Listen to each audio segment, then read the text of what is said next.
I'm chopping firewood outside my remote cabin in the Canadian wilderness. The afternoon is quiet, except for the rhythmic thud of the axe. Suddenly, I hear something unusual. A low, guttural sound. Not aggressive, but desperate. I stop mid-swing and turn around. Through the tree line, a lynx emerges. A large female with tufted ears and thick gray-brown fur. She's walking slowly, deliberately, straight towards me. This is wrong. Lynx avoid humans at all costs. She stops 20 feet away, staring directly at me. Her yellow eyes are intense, pleading. Then I see why. Dangling from her mouth is a tiny cub, limp and motionless. The cub looks barely 3 weeks old, eyes still closed, fur matted and wet. The mother lynx takes 2 more steps forward. She's breaking every wild instinct to be here. She lowers her head and gently places the cub on the ground between us. The tiny body doesn't move. The mother backs up slightly but doesn't leave. She sits, watching me, waiting. The cub isn't breathing properly. I can see its small chest struggling. Shallow, irregular gasps. Hypothermia. The fur is soaked, probably fell in water. How long has it been like this? The mother lynx makes another sound, soft, almost like a question. She's asking for help.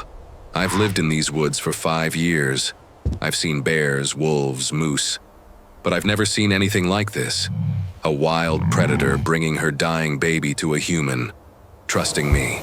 The cub's lips are turning blue. Minutes matter. If I don't act now, it dies. But the mother is right there. If I move towards her cub, will she attack? Will her maternal instinct override the desperate plea I see in her eyes? I make a choice. I slowly crouch down, keeping my eyes on the mother. She tenses but doesn't move. I extend my hand slowly towards the cub. The mother watches, every muscle coiled, but she stays put. My fingers touch the cold, wet fur. The cub is freezing. I scoop the tiny body into my hands carefully. It weighs almost nothing. The mother lynx stands up quickly, alert, but still doesn't attack. I look at her. She looks at me. An understanding passes between us. I turn and walk quickly towards my cabin. I hear soft paw steps behind me. The mother is following at a distance. The man reaches the cabin door with the mother lynx watching closely from behind. I push open the cabin door and rush inside. The warmth from the wood stove hits me immediately. I place the cub on a thick towel on the table near the stove. The tiny body is limp, unresponsive. I grab more towels and begin drying the soaked fur gently but quickly. The water is ice cold. Through the window, I see the mother lynx sitting just outside the door. She's positioned herself where she can watch through the glass. I check the cub's breathing again. It's worse. The gasps are fewer, further apart. The tiny chest barely moves. I wrap the dried cub in a clean towel and hold it against my chest. My body heat is safest, but it might not be enough. The cub's skin feels like ice through the fabric. I move closer to the wood stove, letting radiant heat reach us both. Not too close, can't overheat. Minutes pass. The cub shows no improvement. The breathing is still shallow, still failing. I need more heat. I fill a hot water bottle, not boiling, just warm. I wrap it in another towel and place it against the cub's body. The tiny form lies motionless in my arms. Outside, the mother lynx hasn't moved. She sits watching through the window, completely still. Another 10 minutes. Still no change. The cub's body temperature isn't rising fast enough. The breathing is getting weaker. I have veterinary supplies, basic ones for emergencies, but nothing for a 3-week-old wild lynx cub. The nearest wildlife rescue is 3 hours away on these forest roads. By the time they arrive, it will be too late. The cub needs help now. I check the breathing again, my heart drops. The tiny chest has stopped moving. No breath, no movement. The cub has stopped breathing completely. Panic surges. I place the cub on the table. The tiny body is still. I remember infant CPR basics. Can it work on a lynx cub? I have to try. I place 2 fingers on the tiny chest. Gentle compressions. 1, 2, 3. The body is so small, so fragile. I give a small rescue breath. Just a puff of air into the tiny nose. Compressions again. Outside, the mother lynx stands up. She presses against the window glass. She knows something is wrong. Come on, breathe. Compressions, breath, compressions, breath. 30 seconds feel like 30 minutes. Nothing. The cub remains still. One more try. Compressions, breath. Please. The tiny chest suddenly expands on its own. A gasp, shallow but real. The cub is breathing again. Barely, but breathing. Relief floods through me. The cub is breathing. Weak but alive. I keep the warm towels around the tiny body. I monitor each breath carefully. 1 breath, 2 breaths, 3. The rhythm is irregular but continuing. I check through the window. The mother lynx has stepped back from the glass. She's sitting again, watching. The cub's breathing stabilizes slightly. Still shallow but more consistent. The body temperature is slowly rising. I prepare a makeshift nest. A cardboard box lined with soft towels near the wood stove. Not too close, just close enough. I place the cub inside gently. The tiny body curls slightly. First voluntary movement I've seen. I need to maintain this temperature.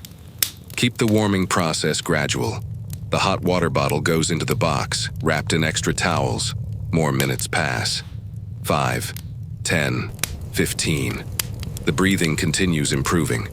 The gasps become more regular, deeper. Color returns to the tiny nose and paw pads, from blue-gray back to pink. The hypothermia is reversing. I check the cub's mouth gently. The gums are pink. Good circulation. Heart rate feels stronger under my fingers. An hour passes since the CPR. The cub's eyes remain closed. Normal for this age. But the small body shows more movement. Tiny paws twitch. Through the window, I see the mother lynx lying down outside. She's still watching but appears calmer. She knows her baby is alive. I check the cub again. Temperature feels much better. Breathing is steady. The immediate crisis has passed. But this cub is still critically young. 3 weeks old, maybe less. It needs its mother's milk. It needs her warmth, her protection. I prepare a solution of warm water with a tiny bit of sugar. Emergency hydration for the cub. I use a clean eyedropper. Very carefully, I place a single drop on the cub's tongue. The tiny mouth works automatically, swallowing. Good reflex. Another drop. Swallow. The cub is responsive. I give a few more drops slowly.